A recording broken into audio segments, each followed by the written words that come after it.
The Defense Standardization Program was officially established on July 1, 1952.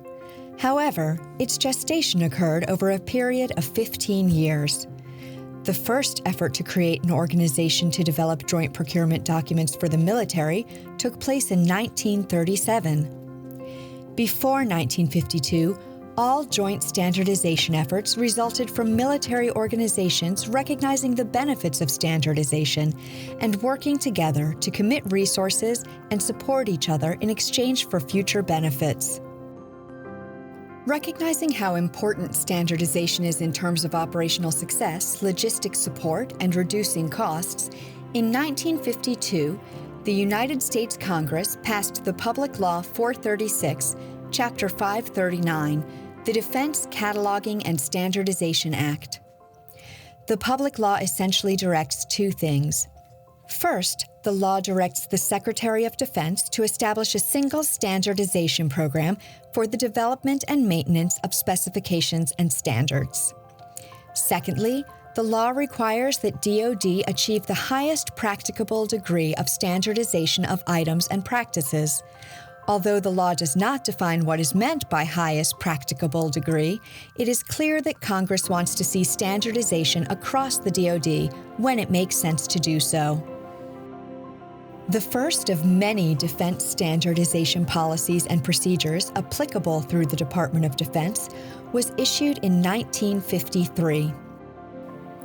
It established policies governing the Defense Standardization and Specification Program and day-to-day management of defense standardization throughout the department.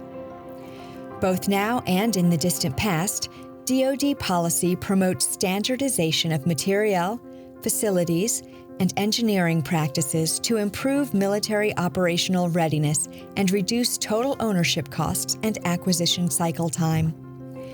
Nearly a year after the initial issuance was published, a subsequent revision was issued to clarify the scope, purpose, and basic objectives of the DSP. It also directs that the program will be accelerated and decentralized by assigning responsibilities and authority to various military departments.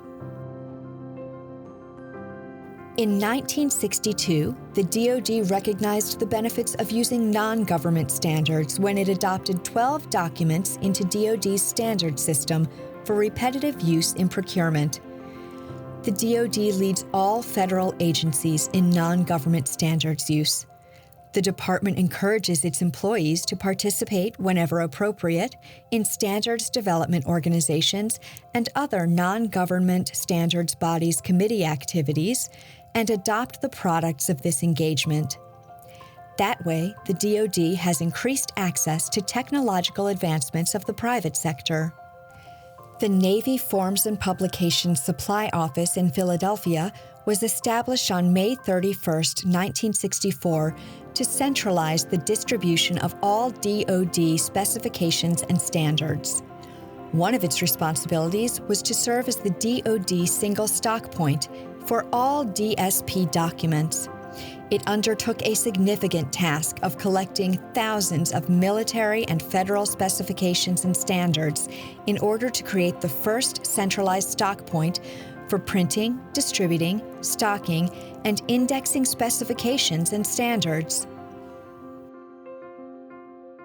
The Defense Science Board published the Report of the Task Force on Specifications and Standards. The report identified a need to improve upon the structure of the DSP, application of specifications and standards, and engagement within DoD and with industry. Nevertheless, the task force concluded that improved management of specification and standards leading to reduction in costs can best be performed through 1. A concerted program throughout the DoD and industry to improve the climate and techniques of specifications and standards application in RFPs and contracts, and 2, an evolutionary program to improve the existing body of specifications and standards. It also recommended periodic review of the Defense Standardization Program. Since 1962, DoD has been relying on voluntary consensus standards, otherwise known as non-government standards. However, it was not until 1978 that the DSP joined other federal agencies to establish government-wide policy for using non-government standards and participating in non-government standards organizations. This policy was documented in OMB Circular A-119, Federal Participation in the Development and Use of Voluntary Consensus Standards. OMB Circular A-119 was the first step towards instituting executive-level policy regarding federal participation in the development and use of non-government standards and conformity assessment activities. It provided the direction and guidance to federal government personnel to use non-government standards to the maximum extent possible. Subsequent revisions expanded federal government-wide guidance on engagement with standards development organizations. In 1986, a Defense Science Board study panel was asked by the Undersecretary of Defense for Research and Engineering to examine what role the performance requirements for military systems plays in the problems associated with the current systems acquisition process. The panel was asked to suggest ways by which the systems acquisition process could be improved by changing the way requirements are generated, documented, and implemented. The panel's findings highlighted the need for engagement between users, the research and development community, and developers and industry. The result is strong institutional support. It also states program requirements should be prudently flexible and reassessed throughout the progress of the development program.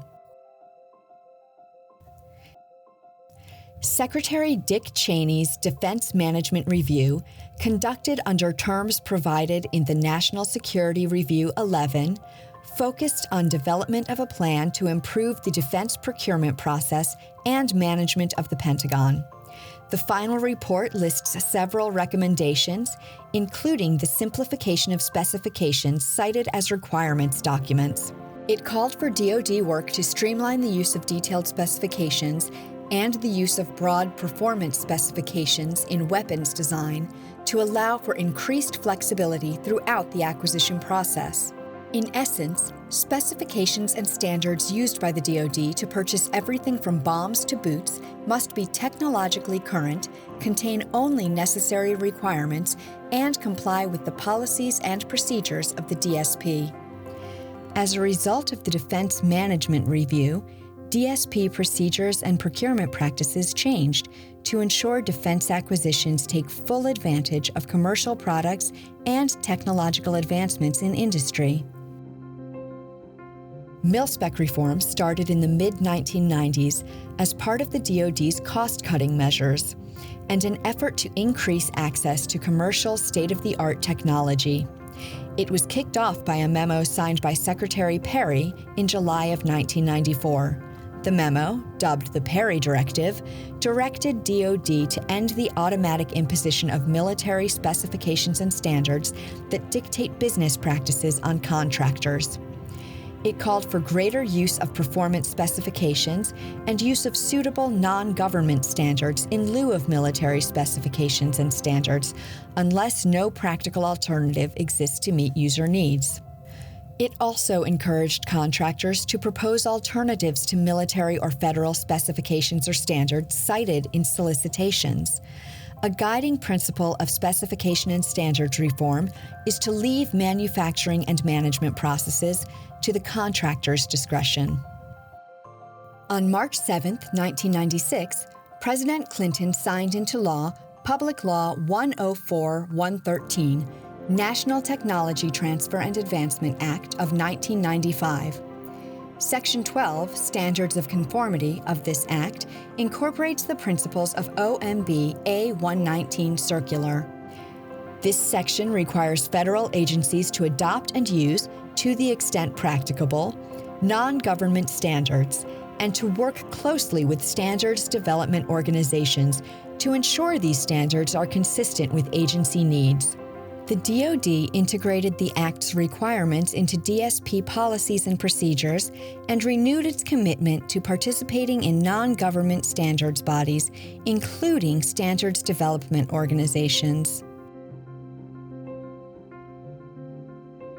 On October 1, 1998, the Defense Standardization Program transformed the Acquisition Streamlining and Standardization Information System, now known as ASSIST, from an online document index to making the documents available online. This change helped the program respond to the Paperwork Reduction Act, as well as congressional inquiries and requests for better ways for providing contractors with access to requirements documents. ASSIST became the primary user interface of the DSP and the official source of specifications and standards developed and used by the DoD. Now, ASSIST's suite of tools provides its users access to standardization documents and analytical and workflow tools to create, maintain, search, and implement standardization documents. The enactment of the National Technology Transfer and Advancement Act, NTTAA, led OMB to revise Circular A-119 to address federal agency support of non-government standards bodies' activities. Though OMB Circular A-119 has been revised many times since its initial publication, the 1998 revision established policies and guidance on the Act's participation principles that are significant to the DoD and other federal agencies. This revision highlighted two significant points that impact the DoD even today. First, the circular states that when a federal employee participates at agency expense, the employee represents the agency rather than his or her personal views. This applies equally to contractor personnel representing government employees or agencies. Second, the circular makes clear that we are to participate actively and on an equal basis with other members. This includes voting and serving as chair or in other official capacities. The OMB circular also states federal agencies can pay fees for their personnel to participate in non-government standards bodies' activities. It contains language on agency support of NGSB activities.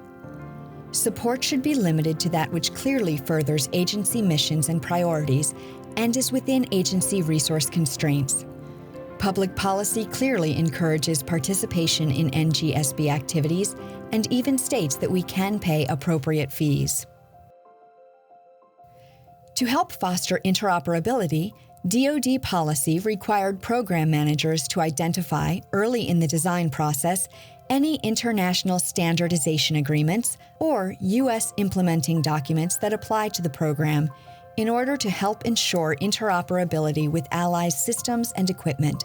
On January 15, 1999, Dr. Jacques Gansler, the Undersecretary of Defense for Acquisition and Technology, issued policies and procedures governing U.S. participation in development and ratification of ISAs. Dr. Dave Oliver, Principal Deputy, signed memorandum to defense agencies and OSD promulgating these policies and procedures. This memo provided a good first step towards updating DSP procedures to provide enduring guidance on ISAs implemented through defense standardization documents and related to materiel acquisition. This ushered in an age of increased coordination throughout the department, development of a consistent DoD-wide criteria for the ratification of ISAs, and a centralized index of these ISAs in ASSIST. In March 2000, the DSP revised DoD 4120.24M, Defense Standardization Program Policies and Procedures, to address material ISAs and ensure ISAs were consistent with mil-spec reform policies. The Defense Standardization Council endorsed the need for central authorities and common processes, a DoD-wide set of criteria for ratification, a common ratification, and document distribution procedures. The resulting policy applied to ISAs implemented through defense standardization documents and to ISAs related to materiel acquisition. This new chapter in the DSP's history created DoD-wide policy governing the DoD participation in the development, ratification, and implementation of ISAs used in acquisition. DoD rescinded its policy requiring a waiver to cite detailed military specifications and process standards in a solicitation or contract when the Undersecretary of Defense for Acquisition, Technology, and Logistics signed the Defense Acquisition Guidance, DAG, in October 2004. The DAG specifically stated that acquisition organizations are no longer required to obtain a waiver from the MDA to cite such documents.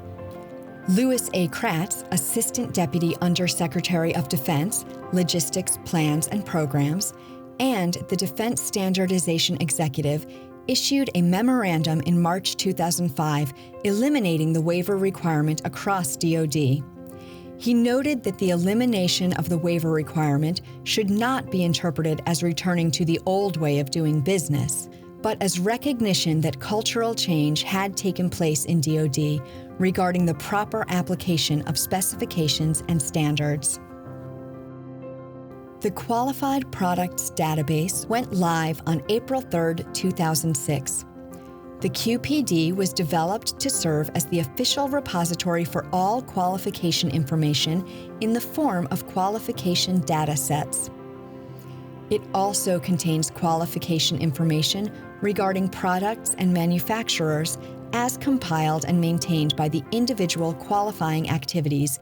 The aim of this tool was to provide automated functions to allow qualifying activities to update qualification data electronically, and to provide all users with a search capability and some other helpful automated functions, such as helping government and industry buyers by giving them easy online access to information on which suppliers have been qualified to sell DoD products that conform to a particular standardization document. At the DSP conference in May 2006, the director of the Defense Standardization Program Office unveiled a new entity, Joint Standardization Boards. He announced the Defense Standardization Executive is responsible for authorizing and approving the charter for each JSB. The JSB concept came out of the strategic planning efforts of the DSP Infrastructure Integrated Product Team, which was led by the Air Force. By establishing JSBs under the DSP, standardization activities have greater visibility, and resulting standardization documents can be included in the ASSIST database. As of today, there are 6 active JSBs. On July 5, 2007, Kenneth J. Craig, the Deputy Undersecretary of Defense for Acquisition, Technology, and Logistics, signed a memorandum transferring oversight of the GIDEP from the Joint Logistics Commanders to the Assistant Deputy Undersecretary of Defense for Supply Chain Integration, and transferring executive management of GIDEP from the Department of the Navy to the Defense Standardization Program Office. GIDEP is a cooperative program between government and industry tasked to reduce or eliminate expenditures by enabling sharing of technical information during the research, design, development, production, and operational phases of the life cycle of systems, facilities, and equipment. Previously, in 1995, GIDEP was designated as the central repository for information on diminishing manufacturing sources and material shortages. Its databases contain many levels of information, from the basic obsolescence notice to various solutions and alternatives. The Defense Standardization Program Office assessed the capabilities and functionality provided by legacy systems, such as ASSIST, as well as opportunities to improve training, education, and methods of communicating with the standardization community.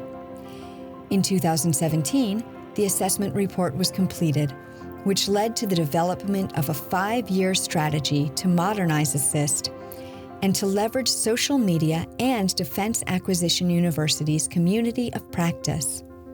The National Defense Authorization Act for fiscal year 2017 mandated the dissolution of Office of the Undersecretary of Defense for Acquisition, Technology, and Logistics. It was devolved into 2 separate but connected organizations, Acquisition and Sustainment and Research and Engineering. This act reestablished the Undersecretary of Defense for Research and Engineering in the Office of Secretary of Defense was given the responsibility of establishing the technology vision of the department. As a result of the restructure, the DSP was aligned to USD R&D. The Undersecretary of Defense Acquisition and Sustainment issued a memorandum for component acquisition executives, component standardization executives, granting a waiver for the use of approved military specifications and standards that are housed in the ASSIST database for procuring new systems, major modifications, upgrades to current systems, non-developmental and commercial items, and programs in all acquisition categories. Though DoD has employed modular open systems approaches for more than 20 years, recent legislation mandated the use of a modular open system approach in programs across the DoD. Title 10 U.S.C. 2446A, B, Section 805 requires all major defense acquisition programs be designed and developed to use a modular open system approach. A modular open system approach, commonly referred to as MOSA, is the DoD's preferred method for implementation of open systems to facilitate the sharing of MOSA-enabling standards across domains in a centralized location. The DSP provides a framework and guidance for program management and standardization management activities to develop, adopt, maintain, and distribute standardization documents associated with the Modular Open Systems Standards and Specifications standardization area in ASSIST. Current efforts in this area include identifying, publishing, and distributing MOSA-enabling standards, such as defense specifications and standards, non-government standards, service-specific standards, etc., in ASSIST. DSPO led both a DMSMS working group and a Parts Standardization Management Committee since the early 2000s. These groups combined to form the Parts and Material Management Working Group in 2019 as a single forum for promoting, shaping, and coordinating government and industry approaches to effective parts and DMSMS management processes and practices. At each meeting, members present activities undertaken in their respective organizations and discuss progress on a set of strategic objectives designed to develop and foster best practices and continuous improvement throughout DoD and industry applications.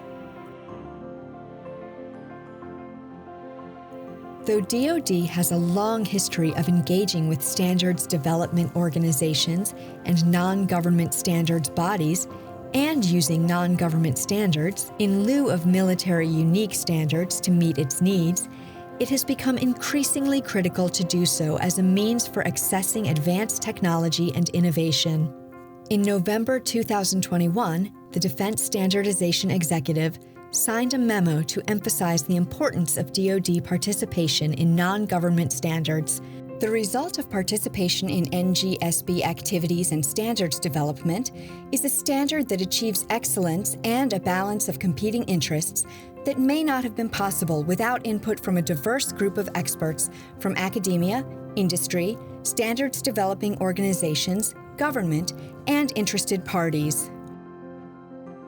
For 70 years, the Defense Standardization Program has developed programs, tools, and processes to improve military operational readiness by achieving interoperability with U.S. allies and among the military departments, to improve logistics support, to support the defense acquisition system, to provide the engineering knowledge, to modernize existing systems and equipment, and to ensure the relevance of standards to the warfighter. The Defense Standardization Program will continue to adapt and modernize to support the defense acquisition system, provide the engineering knowledge and the requirement documents to ensure that things DoD buys meet its needs. For more information about the DSP, review DoD Instruction and Manual 4120.24.